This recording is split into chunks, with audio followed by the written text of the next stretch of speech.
Kawachako weche manyien en ni jatend piny William Ruto oduoko lwete ne moko kuom josiasa mane ochung kode e motegno e yiero maduong' mokalo bang' podonegi lemo e bad migepe mag piny owacho. Moko kuom josiasa ma ochutnegi lemo gin gavana machon ma Kisumu Jack Ranguma, jaod bura machon ma Nyatike Edi Anyanga, Cleophas Lagat, Moses Mabonza kod Sakwa Bunyasi. Mane en jakom riwruogo kinde Nelson Havi bende oyudo lemo e lokruoge mane olandi e oboke moyiedh mar sirikal. Chris Owino kolonwa gwelo makamago. Moko kuom josiasa ma hapgi oleng'ore en gavana mokwongo ma Kisumu Jack Ranguma ma opodne lemo mar jakom bad migao matayo riwruoge mag saga e pacho kae kendo kao lemo mosebedo kao mak kod George Murathe. Ranguma mane olwar kod ngire Peter Anyang' Nyong'o e yiero mokalo nigi lonyo weche mag osuru bang' tiyo kaka komishona e duol machoko osuru e pacho kae KRA.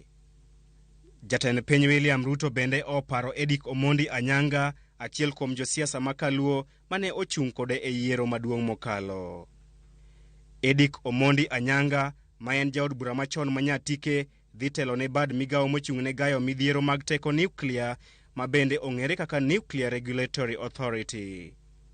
Nelson Havi, jakom machon mar riwruogo kinde e pacho kae, okowo kod lwete nono bang' fwadho bendera mar duond bura mar UDA e ng'wech mar laro kom od bura ma Westlands e yiero maduong' mokalo. Havi koro dhi telo ne bad migao mochung' ne weche mag Aheri Retirement Benefits Authority. Bang' telo ne kaunti ma Nandi kaka gavana margi mokwongo e kind higa mar 2013 kod higa mar 2017, Cleophas Lagat koro dhi loko tanga kendo telo ne kambi loso lewni mar Rivertex kuom thuolo mar higni 3 mabiro. E lemo machielo, jaod bura machon ma Nambale Sakwa Bunyasi koro dhi neno ni piny Kenya ochopo lek mage mag dongruok bang' jatend piny miye lemo mar jakom bad migao mar Vision 2030. Bunyasi ne otemo hape laro kom gavana ma Busia e yiero maduong' mokalo kod otiko mar ANC, kata kamano Dr. Paul Otuoma ne obare ndas. Od thieth maduong' mar Kenyatta National Hospital bende oyudo jatelo manyien kaluwore kod gwelo mar Dr. Samir Muravej madhi kao kar George Opondo.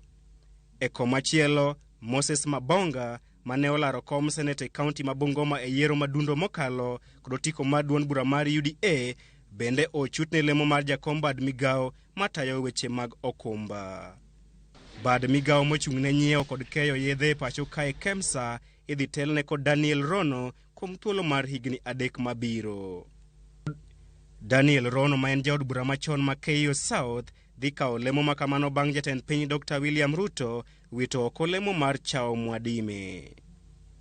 Jatend piny bende ogwelo manen jaod bura machon ma Vihiga Yusuf Chanzu kaka jakome bad migao mochung' ne gedo mag udi. Jaod bura machon marangwe George Oner Ogalo bende dhi bet e aput mar gero udi manengo gi oyweyo e kar chung' od bura ma Kibra. Chris Owino, Ramogi TV, Nairobi.